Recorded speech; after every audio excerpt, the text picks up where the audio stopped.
Petite commune de 2462 âmes, à l'arrière de la mairie, près du terrain de football. Des jeunes, dont des mineurs, sont là jusque tard dans la nuit. Ici, c'est la consommation d'alcool. Vous voyez, je pense qu'il y a encore une bouteille, vous voyez, au milieu du terrain là-bas.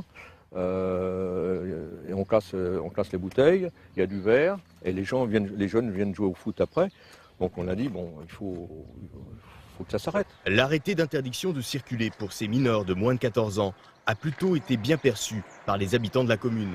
C'est très bien, ils n'ont rien à faire dans la rue après 11h, enfin après 23h pour moi, c'est parfait. Pendant un temps, ils s'amusaient à monter sur les toits de la salle des fêtes, vous retrouvez des bouteilles cassées sur les parkings ou sur le stade de foot.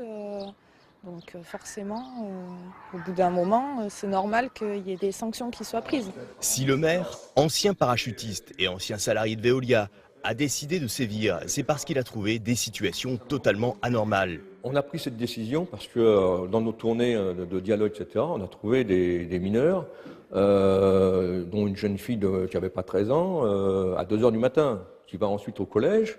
Et on se pose la question, c'est obligatoirement, si elle est à 2h du matin dans les rues, ça sera un échec scolaire, et là, ça serait forcément suite la cascade, c'est-à-dire direction de Pôle emploi pour l'inscription. Par ailleurs, le maire, qui veut décidément montrer l'exemple, a annoncé qu'il a baissé son indemnité de 1 600 € à 250.